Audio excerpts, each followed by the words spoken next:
اور پڑھنے سے انسان کے لطیف اور نازک جذبات متحرک ہو اٹھتے ہیں اور دل میں مسرت اور لطف کی کیفیت پیدا ہو جاتی ہے۔ فنون لطیفہ کی جو بڑی شاخیں ہیں ان میں مصوری، موسیقی، رقص، مجسمہ سازی اور ادب ہے۔ ابھی فنون لطیفہ سے قبل ادب کے بارے میں، ادب کی تعریف کے سلسلے میں جو دانشوروں اور عالموں کے اقوال پیش کیے گئے، ان کی روشنی میں یہ کہا جا سکتا ہے کہ زبان کے دلچسپ اور مؤثر پیرائے میں انسانی جذبات و احساسات اور خیالات و تجربات کے اظہار کا نام ادب ہے۔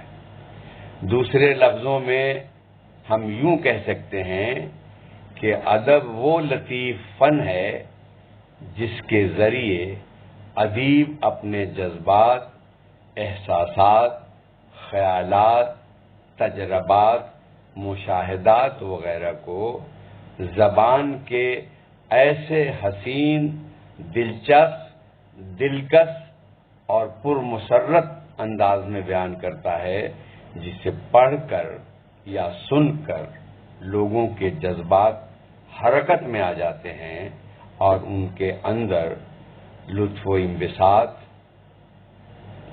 یعنی کیف و نشاط کی لہر دوڑ جاتی ہے۔ ادب کی اس تعریف سے جو باتیں ابھر کر سامنے آتی ہیں ان میں خاص باتیں یہ ہیں۔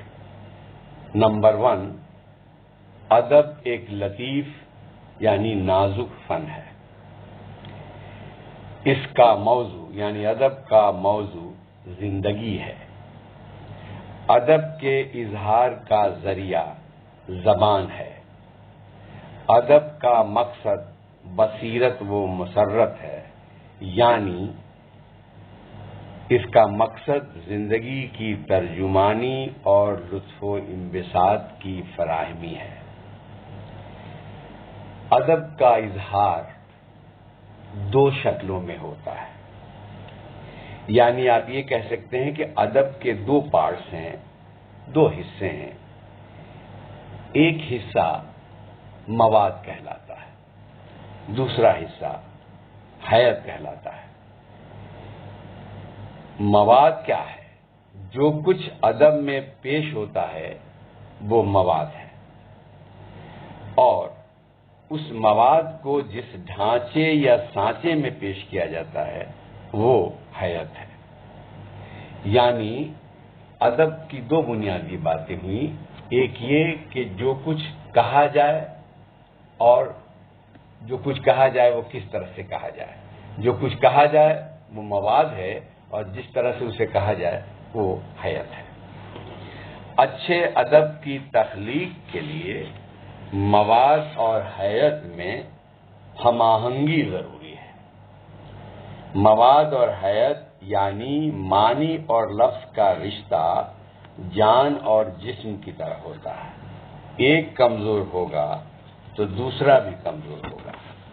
جس طرح جسم اور جان اپنی اپنی طاقت سے ایک دوسرے کو مضبوط کرتے ہیں اور دونوں کی طاقت آپس میں مل کر انسانی وجود کو توانا، تندرست، سڈول اور دلکش بناتی ہے، اسی طرح مواد اور حیت بھی اپنی اپنی تاب و توانائی یکجا کر کے تخلیق کو بامانی، خوبصورت اور دلکش بناتے ہیں۔ اقبال نے بالکل صحیح فرمایا تھا، ارتباط لفظ و معنی، اختلاط جان و تن۔ ادب کے اظہار کے 2 ذرائع ہیں، ایک نظم، دوسرا وسیلہ ہے نثر، یعنی شعری وسیلہ اور نثری وسیلہ۔ وہ ادب جو نظم کے روپ میں ظاہر ہوتا ہے اسے شاعری کہتے ہیں، اور وہ جو نثر کی شکل میں اظہار پاتا ہے اسے نثری ادب کا نام دیا جاتا ہے۔ ان دونوں کی بھی بہت سی شکلیں ہیں جن پر ہم غور کر سکتے ہیں۔ مثلا شعری ادب جو ہے، یعنی نظم کے حصے میں جو اصناف آتی ہیں ان میں غزل، نظم، قصیدہ، مرثیہ، مثنوی، رباعی اور قطع، یہ اہم اصناف ہیں۔ اسی طرح نثری ادب میں جو اصناف آتی ہیں ان کو ہم دو حصوں میں تقسیم کر کے دیکھ سکتے ہیں، ایک افسانوی نثری ادب اور دوسرا حصہ غیر افسانوی نثری ادب۔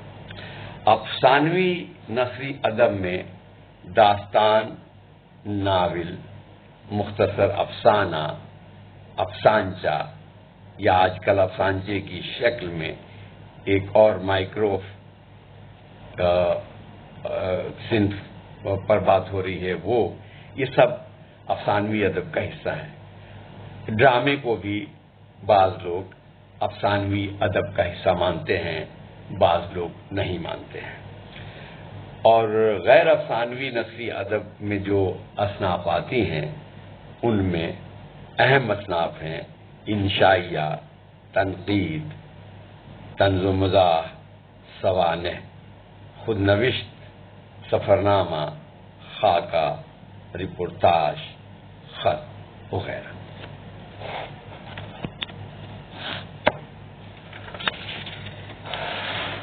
اب ادب کی طرح شاعری کی بھی کوئی ٹھوس اور جامع تعریف ممکن نہیں ہے، تو ہم شاعری کی بات کسی اور وقت میں کریں گے اور یہ بتائیں گے کہ شاعری کیا ہے، اس کی کیا تعریف ہے، اور جو اس کی اصناف ہیں ان اصناف کی پہچان کیا ہے۔